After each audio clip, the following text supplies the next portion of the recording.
Hello, good morning girls. Today we discuss about the separation. आज जो है हम separation के बारे में डिस्कस करेंगे. Separation means cessation of service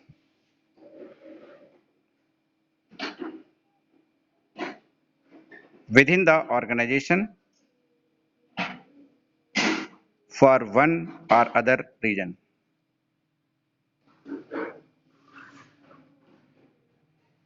The employee may be separated from the payroll of a company as a result of. Separation मतलब होता है कि सर्विस से अलग कर दिया जाना, यानी कि उसे निकाल दिया जाना एक या अधिक कारणों की वजह से, और इसके साथ साथ में पेरोल से भी उसे कंपनी के पेरोल से भी अलग कर दिया जाना. रिजल्ट क्या हो सकता है? Suspension, dismissal, resignation, lay off. अब ये सारे जो भी पॉइंट्स हैं वन बाय वन उसका डिस्कशन होगा. सस्पेंशन क्या होता है? पहली बात, suspension is generally made after a proper inquiry during the period of suspension. The employee receives a subsistence allowance.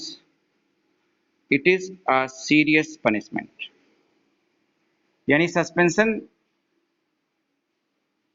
Proper inquiry के बाद किया जाता है, और इस पीरियड में, सस्पेंशन पीरियड में, एम्प्लॉय को केवल सब्सिस्टेंस अलाउंस मिलता है, यानी सर्वाइवल के लिए केवल अलाउंस मिलता है, और ये एक तरह का सीरियस पनिशमेंट होता है एम्प्लॉय के लिए. Second, dismissal.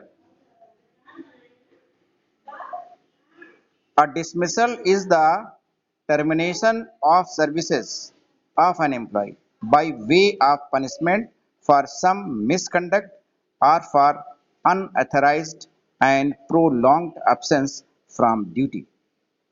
डिसमिसल का अर्थ ये होता है कि सर्विसें टर्मिनेट कर देना, यानी सेवाएं समाप्त कर देना किसी भी एम्प्लॉय की, by way of punishment for some misconduct. ये पनिशमेंट उसे मिसकंडक्ट की वजह से या फिर लंबे समय तक अनऑथराइज्ड रूप से सेवाओं से अलग रहना. Before his her services are terminated, an employ is given an opportunity to explain his conduct and to show cause why he she should not be terminated. यानी ये टर्मिनेशन का प्रोसेस करने से पहले एम्प्लॉय की एक अपॉर्चुनिटी दी जाती है कि वो अपना जो ये कंडक्ट है, मिसकंडक्ट है, उसका एक्सप्लेनेशन दे कि किन कारणों क्यों ना उसका टर्मिनेशन कर दिया जाए, तो उससे जो है एक अपॉर्चुनिटी दी जाती है. The general rule is that in this process there should be no violation of what is known as principles of natural justice, which ensures that punishment is not out of all proportion to the offense.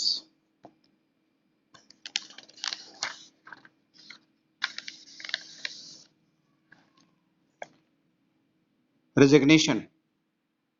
Resignation may be, अगला है resignation. Resignation may be put in voluntarily by employees on the ground of health, physical disability, better opportunities elsewhere, or maladjustments with company's policy and officers, or for the reasons of marriage in case of young girls, or they may be a compulsory when an employee is asked to put in his her resignation if he wants to avoid termination of the service on the ground of gross negligence of duty on his part or some serious charge against him. And the last is the layoff. Now, okay, girls.